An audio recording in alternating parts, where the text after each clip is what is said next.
Hey guys, Brad Gilmore here. Want to give a big shout out to our title sponsor, Walker Texas Lawyer. If you or a loved one have been injured in an accident, whether that be a car, truck, motorcycle accident, or some kind of other issue, hit up Walker Texas Lawyer at 713-552-1117 or walkertexaslawyer.com. Oh, Brad, what have you done now? Broadcasting live from Houston, Texas, and around the world. TV host, best-selling author, and radio personality Brad Gilmore brings you a collection of conversations with stars from movies. Matthew McConaughey. Brad Gilmore. Mark Wahlberg. Hey, how are you? The legendary Mr. Christopher Lloyd. Christopher, how are we doing? I'm doing good. Great introduction. Jessica Alba and Lizzie Mathis. Ladies, thank you so much for joining me. Thank you. Kevin Costner joins us. Thank you so much. Thank you. Television. Jimmy Fallon joins us this morning. Jimmy, how you doing, my friend? Good morning. Thank you so much, Brad, for having me. I appreciate this, bud. Kelly Ripa. Brad, thank you for having me.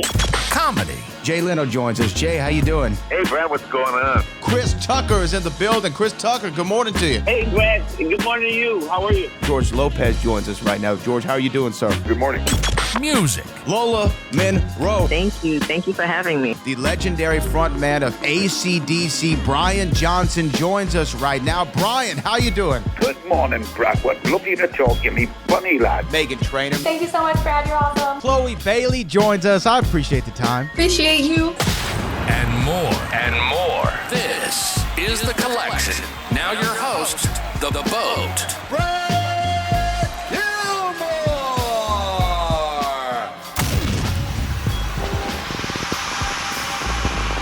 I am so excited. I mean, beyond excited. This is a banner day for me today because I'm talking to one of my favorite actresses of all time. She stars in the new movie, The Best Christmas Pageant Ever, which is in theaters right now. I'm thrilled to be talking to the one and only Miss Judy Greer. Judy, how are you? Hi, good morning. I'm great. Well, congratulations on the movie. I love holiday films in general of all kinds. I'm talking from Planes, Trains, and Automobiles if I'm in a Thanksgiving mood to National Lampoon's Christmas Vacation if I want to laugh. John Hughes can do no wrong.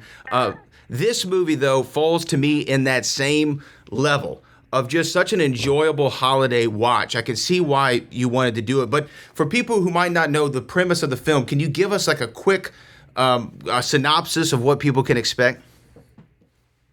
Yeah, it's basically my character, Grace, accidentally volunteers to direct the town Christmas pageant, and all of the kids who are sort of the ne'er-do-wells in town volunteer to star in the pageant and kind of take over. And the whole town is up in arms because they don't want these kids to star in the pageant. And I put my foot down and say they're going to, and then I'm not going to spoil the rest. It's a really beautiful story. It's something I've always wanted to be, and something that is really funny and really heartwarming, but like that everyone in the family can watch. And I think we achieved that. It's so funny, but also then you find yourself being, hopefully, if you have a soul, moved by it. Yeah, no, I mean, the movie is completely charming. And no way. but here's the thing too, is when you do a holiday film, like I just mentioned a couple of seconds ago, these movies can be perpetual. Favorite, by the way. Oh. Favorite. Yes. Can't go wrong with those. But these movies can be perpetual and they can live with people for generations. Is that like ever a conscious thought when you do like a holiday movie? Like this might become the new movie for this family for the next 20 years. It's not a conscious thought of mine because I have to be careful about those thoughts because I've been doing this a really long time, and you always kind of think that you're making one of those, even if it's not a holiday movie. But I'm certain that Lionsgate and Dallas Jenkins, our director, probably was hoping for that. I mean, the one thing we have going for us is this is based on a book that has been beloved for 50 years, and that people, families, churches, like people have loved and cherished this story for so long that we did have that goal. We had that going into it. You know, I think like the only thing for us to do would be to mess it up, and I know that we didn't.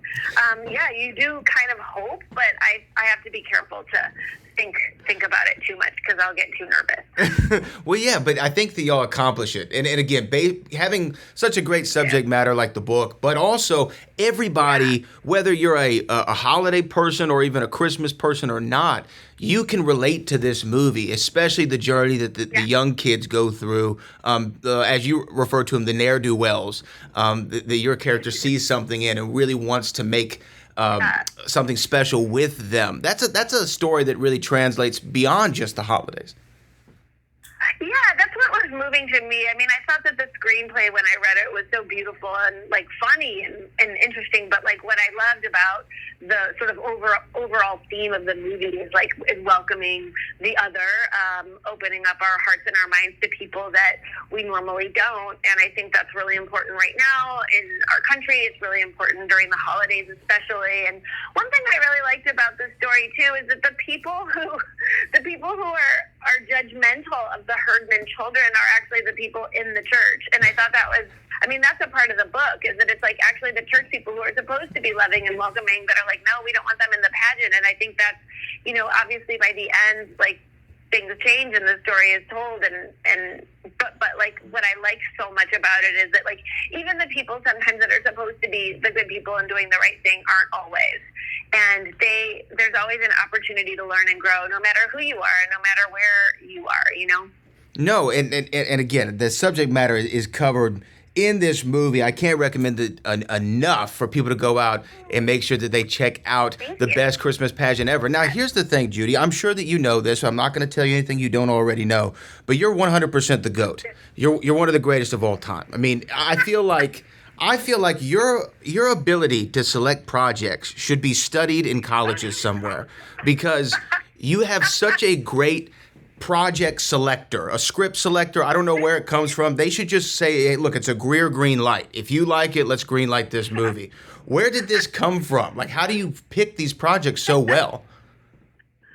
You know, sometimes the things they pick me. I try to make movies with people that are passionate about telling the story, whatever the story is. Same with TV shows. I mean, I consider it all to be the same these days, but I just want to work with people that care.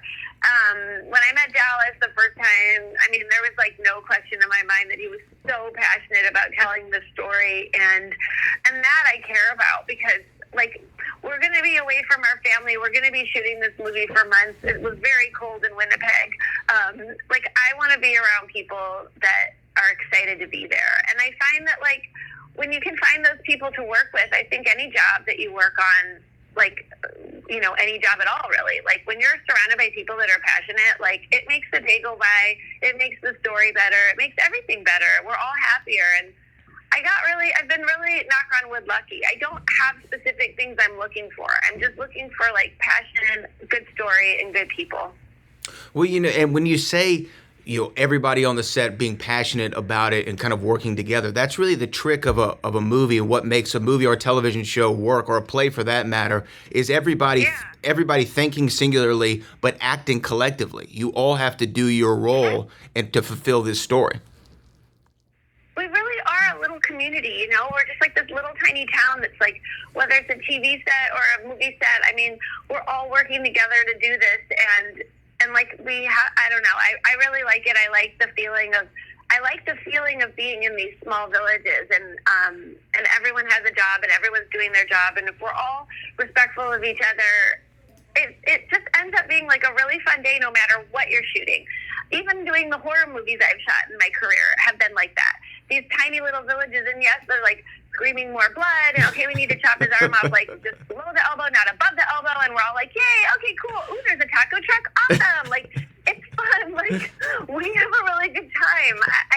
I can't stress that enough, and that I've been so fortunate in that. And with this movie, I mean, imagine, like, all these kids covered in Christmas decorations. We're all cold and lonely in Winnipeg, like in the snow, outside in the middle of the night. I mean, if you're not having fun and you don't love the people you're surrounded with, like, this is going to be unbearable. And I got so lucky on this one. And I think that energy shows in the movie. I really feel like you can tell. I think you can, and you can tell in this movie and other projects when people are, like you said, really loving what they're doing and enjoying the vibes with one another. The best Christmas pageant ever is the name of the movie. It's in theaters now. I want to ask you this because I do love this time of year. I mean, I'm a December baby. I'm born in December. Something about Christmas and the holidays just makes me feel good all the time. But my family has this tradition that we do Christmas morning that I thought everybody did, which is like drink this drink my mother makes called wassail, but nobody ever hears about it when I say it. But it's our family tradition. No. Do you have any kind of family tradition or holiday tradition that you've always stuck to your whole life? Not really. When I was younger, my parents and I, when I was living at home, I don't have siblings. It was me, my mom, and my dad. Every year at Christmas Eve, we would go to Christmas Eve Mass, and then we would go home, and he would make a homemade pizza, and we would watch Trains, Planes, and Automobiles, which is not a Christmas movie. It's a Thanksgiving movie, but for whatever reason, we always watched it on Christmas Eve. And that was my childhood holiday tradition. I was allowed to open one present on Christmas Eve, and we would eat our homemade pizza and watch a movie, the three of us. And then Christmas morning we were always kind of driving to some other family member's house. But I always really loved Christmas Eve when it was dark and the house was all twinkling with all of our Christmas lights and holiday decorations, and the three of us eating pizza, which is, I don't think we can argue that pizza is the greatest food in the world. And watching a movie, it felt really cozy. If we had a fireplace, we would have a fire in the fireplace. It was kind of dreamy. This is in Michigan, by the way, so it was cold outside, too. Well, you know what? It sounds like a great tradition to me, and who doesn't love a little Del Griffith and Neil Page from Planes, Trains, and Automobiles? It's, again... Those aren't pillows. What's better than that? Well, the movie is called The Best Christmas Pageant Ever. The GOAT, Judy Greer, joined us this morning. Judy, thank you so much for taking the time. Congratulations on this movie and everything that you do. I really enjoy it. I appreciate it. Thank you so much.